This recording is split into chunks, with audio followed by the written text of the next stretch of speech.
Alhamdulillahi rabbil alamin. Ar-Rahmanir Rahim. Maliki yaumiddin. Iyyaka na'budu wa iyyaka nasta'in. Ihdinas siratal mustaqim. Siratal ladzina an'amta 'alaihim ghairil maghdubi 'alaihim waladdallin. Rabbi ighfir lana wa liwalidayna amin. Bismillahirrahmanirrahim. Pada pertemuan yang telah terdahulu telah disampaikan, dibacakan tentang masalah hal-hal yang hubungannya dengan kajian tafsir. Apa itu ilmu tafsir, bagaimana mempelajari hukum ilmu tafsir, bagaimana manfaat ilmu tafsir. Terus kata apa itu namanya Syekh As-Sawi Ahmad bin Muhammad menyatakan di mana wa nisbatuhu, nisbat itu apa? Perbandingan. Wa nisbatuhu annahu afdalul ulum asy-syar'iyyah wa asliha.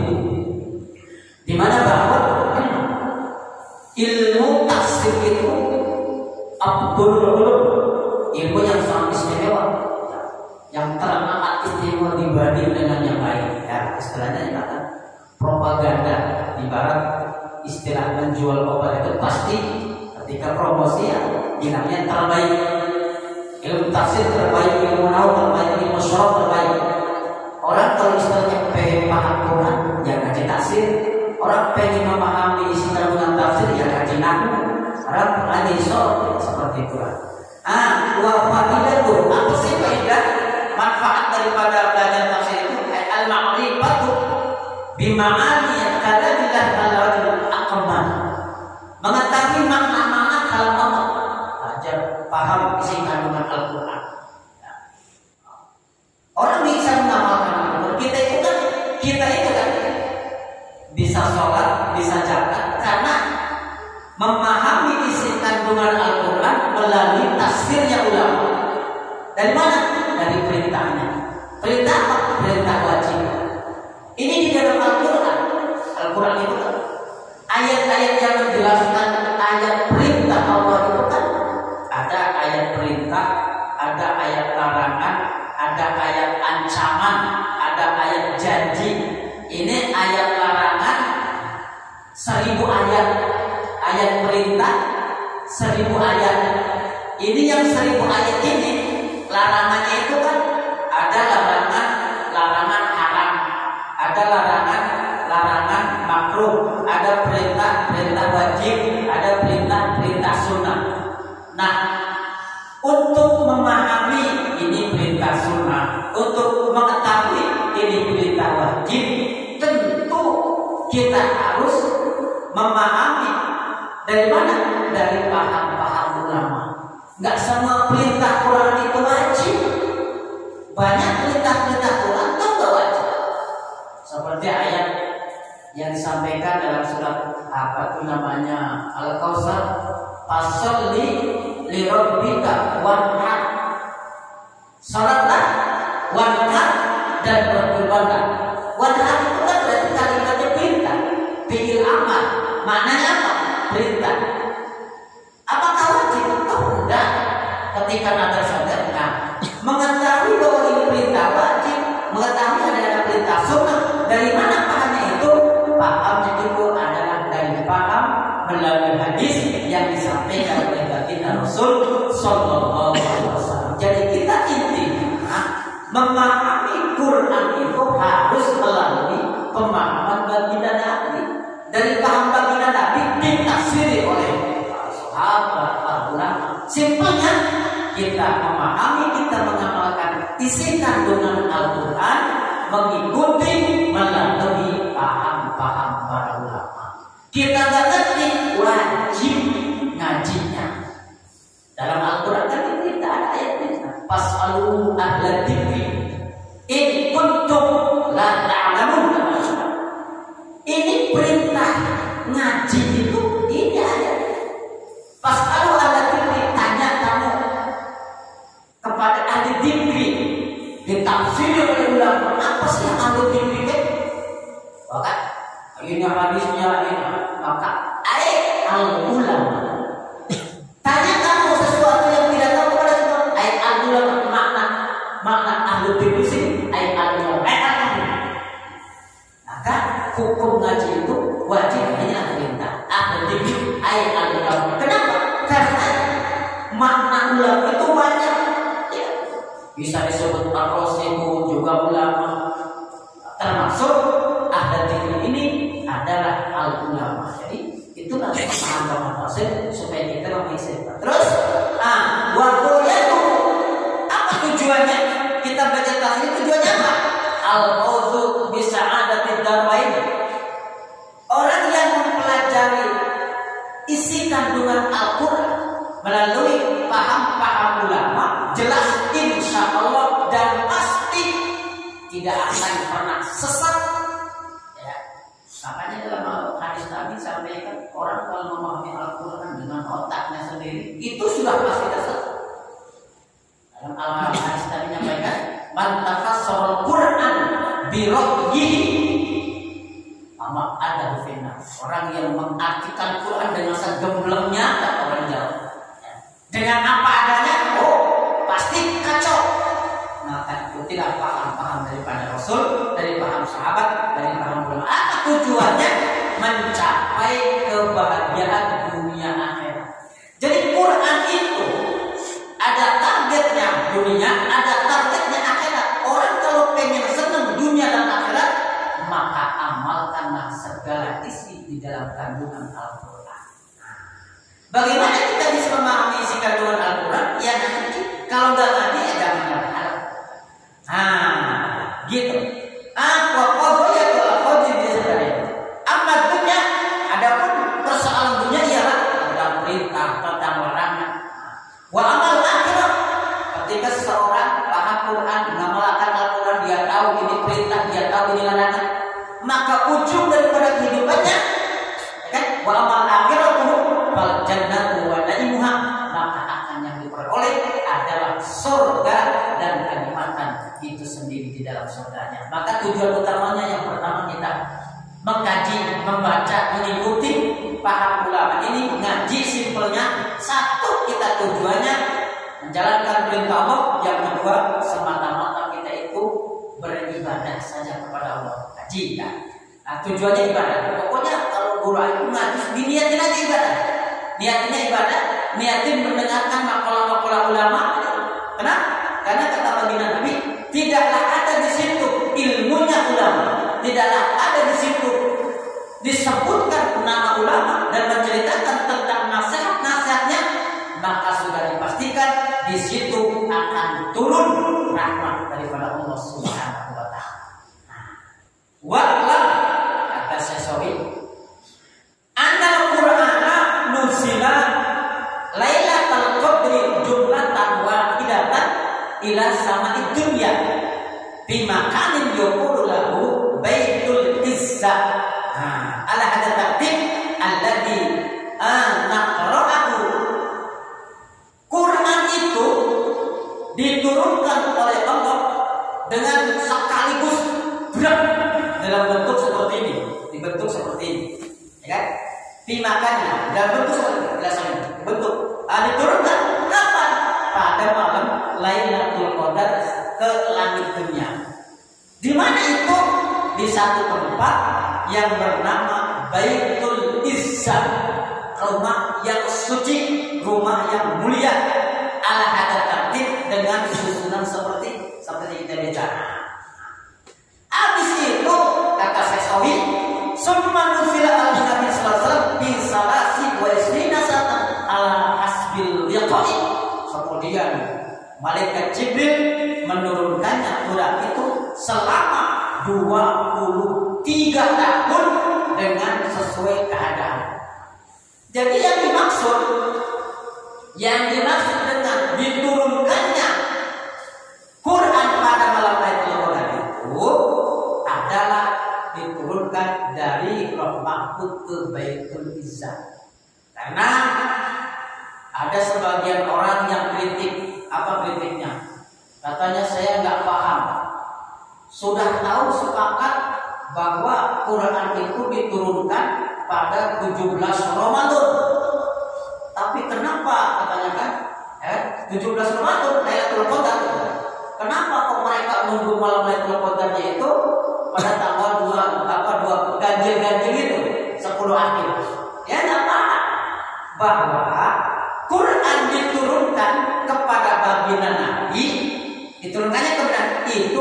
malam 17 Ramadan. Yang dimaksud Quran diturunkan pada malam Lailatul Qadar itu diturunkan dari Lauh Mahfuz ke Baitul Izzah sekaligus. Kalau mereka kan kadang-kadang seadanya aja, nggak tahu kisahnya, ngomong sesempurnya ya. Kalau kita tengok di zaman sekarang medsos kamu balik itu kan banyak macam-macam. Kenapa? Jadi Quran belum paham sudah pengen ngomong. Kan banyak seperti itu. Apa tujuannya kita ngaji ini? Kita kembali kepada rujukan ulama. Kita kembali kepada maksud ulama. Iya, ada ayat saya nggak ngerti katanya. Kenapa? Orang niat puasa nawaitu saumal budhi, padahal kenapa pakai sauma? Padahal perintahnya ya ayyuhalladzina amanu kutiba alaikumus syiyam. Siam, kalian nggak tahu bahwa sauma dengan siam itu maknanya sama, kalimatnya beda. Kalau sauma ya sauma, kan asalnya sauma itu kata nahu sorok itu sauma itu asalnya kan soama sama dengan koma, sama dengan sona. Koma aslu koma karena harkat wawu nggak pantas mendapatkan karena huruf wawu nggak pantas mendapat harkat patah, maka diganti wawu itu menjadi alif jadi soma.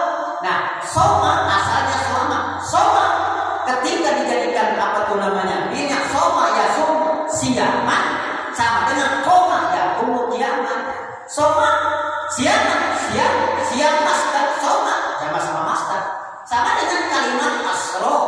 Subhanalladzi asro itu sama dengan saro. Apa asro bahasa Quran, saro bahasa pasaran kan itu. Nah kalau ini dari mana? Dipahami dari paham ulama. Kalau nggak ngaji nggak wajar, nggak benar. Bang itu soma bersama. Soma ya sumu siaman, soma ya sumu sauma, sona ya sumu sona seperti itu. Nah kalau umpama nggak dia nyalah-nyalahin terus kan, padahal bukan salahnya, dianya yang belum sampai ke arah sana. Itulah makanya kita pentingnya di sini seperti tadi. Yang dimaksud dengan Quran diturunkan sekaligus pada malam Lailatul Qadar itu dari Baitul Izzah, dari Lauh Mahfuz ke Baitul Izzah. Ya, bukan pada malam Ramadan, bukan diturunkan pada pagi Nabi. Adapun ketika diturunkan Jibril menurunkan Jibril kepada baginda Nabi itu pada tanggal 17 bulan Ramadan. Ya kalau nggak ngerti macam ya mampu aja seperti itu. Nah itulah. Terus Pak Innahu nuzila alaihi salasa wa salamuna suratan min Makkah. Ini Quran ini yang jumlahnya ada 114 surat. Itu yang 83 itu diturunkan di Makkah qoblal hijrati, sebelum hijrah. 83 ayat. Kemudian di Madinahnya itu 31. Nah, ini yang namanya Quran itu kan ada istilah Makkiyah, ada istilah Madaniyah. Ada yang bilang surat Fatihah itu Makkiyah, ada bilang Madaniyah. Kenapa? Riwayat menyatakan diturunkan di Mekah juga, diturunkan di Madinah juga, 2 kali surat Fatihah. Apa istilahnya? Ada sebagian ulama tafsir bahwa istilah Makkiyah dan Madaniyah apabila surat itu, ayat itu diturunkan di kota Mekah, maka diistilahkan Makkiyah. Apabila surat itu diturunkan di kota Madinah, maka disebutkan diistilahkan surat Madaniyah. Ada lagi ulama menyatakan bahwa penentuan surat itu terhitung dari Rasulullah hijrah. Ketika Nabi sebelum hijrah ini, ya kan? Sebelum hijrah maka surat itu Makkiyah. Setelah hijrah, walaupun diturunkannya di Mekah, tetap itu adalah surat Madaniyah. Contoh, ada ayat al-yawma akmaltu lakum dinukum. Itu kan ayat itu kan diturunkan di kota Makkah, tapi Rasulullah sudah hijrah ke Madinah, maka itu tetap dinamakan surat Madaniyah. Tapi kata ulama tafsir yang lain tidak, yang namanya istilah madaniyah dan istilah makkiyah itu tetap tergantung di mana itu. Bukan ukurannya hijrah, akan tetapi ukurannya ialah tempat. Maka itu nggak jadi masalah, cuman hanya sebatas wawasan saja. Nah, dari yang 83 ayat ini diturunkan sebelum hijrah baginda Rasul Sallallahu Alaihi Wasallam, di mana pada ayat-ayat itu penuh dengan kepedihan, di mana Rasul itu berdakwah, masya Allah, sangat luar biasa, pedihnya, cekalan, hinaan orang-orang itu ayat-ayat itu mempertahankan itu sangat luar biasa. Bayangin perjuangan Nabi di kota Mekah yang sangat terhiris mengeriskan apa? Nabi kan dalam sejarah pernah Nabi itu dakwanya ketika muncul perintah dakwah terang-terangan Nabi diboikot apa? Dicekal. Bayangin, dicekal oleh orang-orang kafir selama 17 tahun. Ditulis di pintu Ka'bah. Apa pencekalannya? Seluruh balik orang-orang Quraisy yang istilahnya tidak pro dengan Nabi, jangan jual beli. Bayangin coba. Dicekalnya Nabi nggak boleh jual beli. Ini peraturan ini dipasang di Ka'bah selama 17 tahun. Bagaimana tidak ada penderitaannya? Maka itulah turun perintah untuk hijrah. Hijrah pun banyak. Hijrah ke sana, hijrah ke sini, hijrah ke sana sampai di Taif. Perjalanan Nabi ke Taif pilih-pilih. Kenapa alasan Nabi ke Taif? Karena harapannya orang Taif itu baik-baik. Kenapa baik-baik? Karena Nabi istilahnya itu mengira baik karena keluarga besar itu Nabi di Taif banyak. Bahkan pembesar Nabi, keluarga Nabi, raja Taif itu adalah masih kerabat daripada kabilah ternyata lain. Itulah perjuangan Nabi selama di sana itu. Ayat Quran ini turunkan berapa surat? Ada 83 surat di kota Mekah dan ada seberapa 31 di kota Madinah. Ini menurut apa namanya Imam Tafsir Sahih. Fa'amul manusia. Adapun pertama kali surat yang diturunkan di kota Mekah, Iqra wa akhiru manusia biha, surat Al-Ankabut. Ini menurut tafsiran ulama. Terus kata ulama dijabarkan dari 6.660 itu juga menjabarkan ulama melalui apa? Bukan diteliti, tapi melalui riwayat disebutkan bahwa Quran itu yang jumlahnya 6.666 ayat dengan kalimat saja sudah beda. Ada kalanya satu ayat tapi tidak sempurna. Bisa jadi 2 ayat 1 kalimat.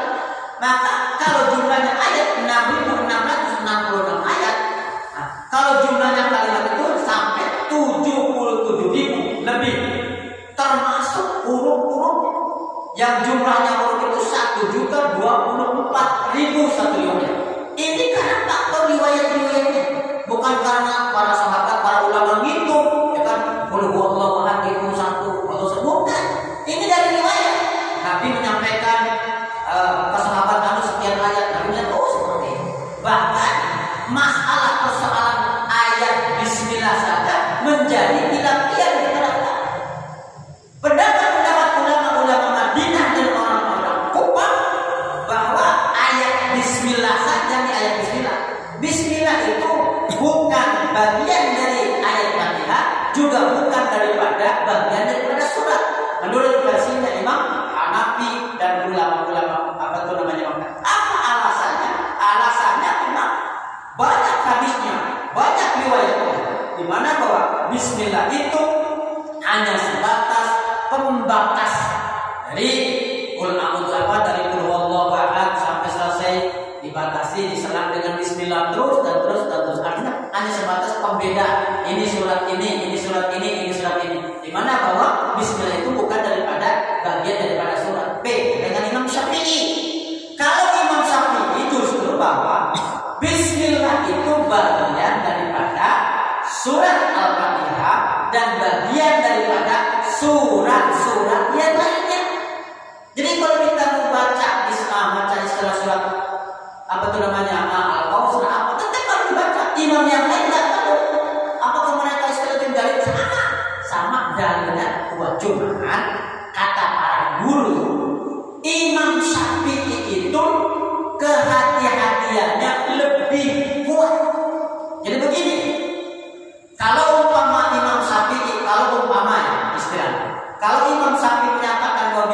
itu bagian daripada Fatihah, ya kan? Bagian daripada disepakati. Nanti kan perbedaan ulama itu nanti disidangkan oleh Allah, dipertanggungjawabkan. Makanya di sini kita pentingnya ikut ulama itu karena nanti amaliyah kita. Nih, begini. Sholat kita nih, pertama cara ruku, cara sujud, cara angkat tangan, itu kan beda-beda. Imam itu, ya kan? Cara bacaan. Artinya ketika kita ikut madhabnya Imam Syafi'i, nanti di akhirat kita kumpul semua kelompok-kelompok Imam Syafi'i, semua ini benar. Nanti imam-imam ini dipertanggungjawabkan. Kenapa alasan enggak baca Fatihah atau baca Bismillah? Alasannya begini. Maksudnya benar. Imam Syafi'i itu juga dibenarkan. Kenapa? Nanti ketika disilang, kenapa istilahnya itu? Kalau istilahnya kan hakim Rabbul Jalil Allah, bahwa ternyata Bismillah itu bagian daripada surat Al-Fatihah. Ya jelaslah Imam Syafi'i sudah menang, kan? Udah pasti. Kenapa? Kan sudah menyatakan. Coba kalau umpama kata-kata Allah itu Bismillah itu Bismillah, ya kan? Bukan bagian daripada menang. Sementara imam yang lain, saya mengatakan tidak. Kan itu kan? Artinya posisi Imam Syafi'i intinya adalah posisi imam mujtahid yang kehati-hatiannya itu lebih kuat dibanding dengan yang lain. Itulah ulama. Nah, bagaimana? Apakah mereka sama? Tidak. Semacam khilafiyah ulama. Kan khilafiyah ulama itu tafsiran daripada Quran dan hadis. Ada ayat ketika kita berwudu, ya kan? Batal kalau lamastumul nisa. Makna lamastumul nisa dalam Quran itu kan ulama beda-beda. Ada lamastumul nisa pegang, batal wudu. Kita punya wudu bersentuhan batal. Kata Imam Hanafi, makna lamastumul nisa itu kalau bersetubuh. Kalau enggak bersetubuh enggak batal. Kenapa? Ada ayat Qur'annya begini. Ada ayat hadisnya, tafsir hadisnya ada. Nah, yang namanya Imam Malik berpendapat lamastumul nisa maknanya itu kalau disengaja. Kalau tidak disengaja enggak batal. Imam Hanafi sengaja atau tidak tetap tidak batal. Sementara Imam Syafi'i sengaja atau tidak sengaja tetap batal.